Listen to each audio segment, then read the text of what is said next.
All right, what's going on, guys? It's currently 1:15 in the morning by me. Just gonna go over pitching for Tuesday's slate. Past couple of days have been solid, nothing crazy, but early April to like mid-April, I was on a hot streak, and then just completely like end of April to like mid-May could not buy a win, but finally getting some traction going, finally getting on a little streak. Besides today, today kind of sucked. But we have a bigger slate technically today, so I'm just gonna go over pitchers and then sometime tomorrow I'm gonna go over stacks because I want to see data and all that. So if I can figure out how to share this. So we got Hunter Brown right now, 10-7. He's been solid. I played him against Tampa Bay, which kind of sucked. But besides that, he's been pretty much dominant. The Athletics have actually, if I remember correctly, they're on like a kind of a crappy streak right now. They're tied for the sixth fewest strikeouts with the Mets. It's Hunter Brown. He's been solid pretty much all season. 10-7 is a little expensive, but if you're playing multiple lineups, I'd play him. You're just gonna have to get cheap stacks. Eovaldi in a good matchup against Toronto. Toronto doesn't really strike out much either, but kind of the same thing. It's Eovaldi. He may go later into games. You never really know. Last two starts were okay, but I mean, like four straight games over 40. So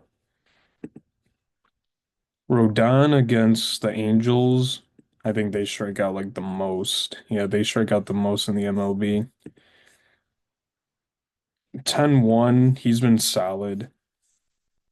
Um, yeah, he's looking like White Sox Carlos Rodon.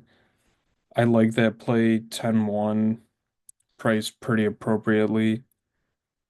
Um, Joe Ryan, I've never gotten him right. I don't I think maybe one game. I don't think I've played him this year at all, but I mean, he's got pretty good numbers. He's had a couple games recently where he's been okay, but it seems like, from the 27th to the 16th, he's had dominant starts. Going up against Tampa, Tampa is, middle of the pack here in strikeouts. I would imagine his strikeout prop is 5.5, maybe 6.5 would be plus money. Tampa's very weird because if you've seen any lineups that I've posted online, or if you're in the Prop Kitchen Discord, and you see a lot of lineups that I posted has a lot of Tampa stacks, and the reason being is they're playing at some like minor league field basically.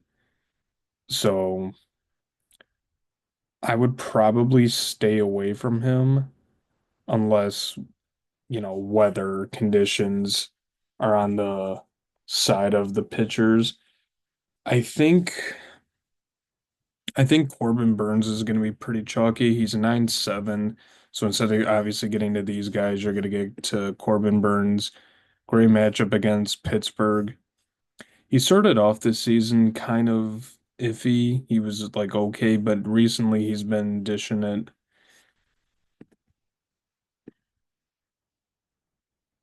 Pittsburgh, I mean, 8.6 strikeouts. So this is how it is.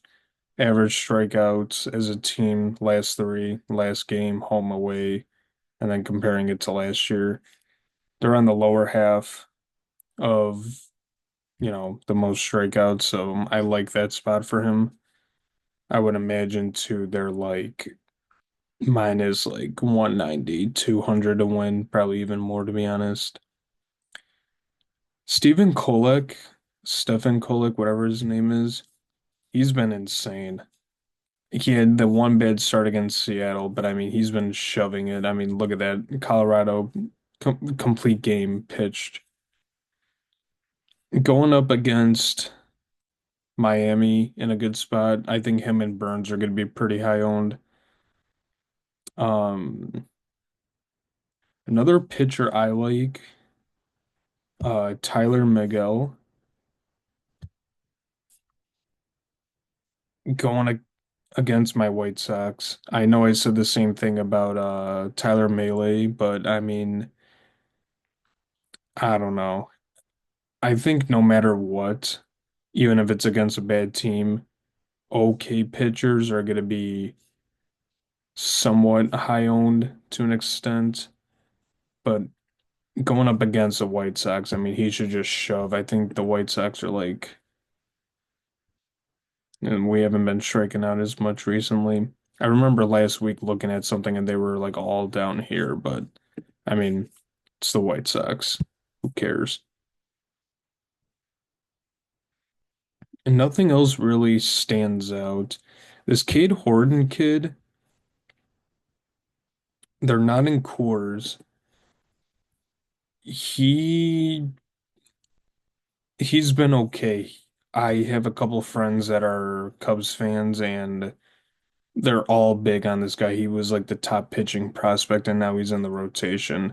So going up against Colorado, who, you know, second most strikeouts in the league, I would definitely take a shot on him if you're playing multiple lineups. So I would definitely look into that. Um, I would say honestly, Rodon, Eovaldi, and Brown are all in play. Obviously, whenever you check out the Stags video tomorrow, I would keep that in mind as well, because I'll show the data and everything, and then you can kind of make your own decisions from there. Joe Ryan staying away from these two are probably going to be the highest owned guys, as well as I would imagine Miguel is. I don't know why he wouldn't be, but if I had to prioritize in an order, I would go Burns, Kolek, and Miguel. I don't really know about Max Meyer. He screwed me over in a bet one time, so I don't really like him. And then if and then if you're playing multiple lineups, go with Horton.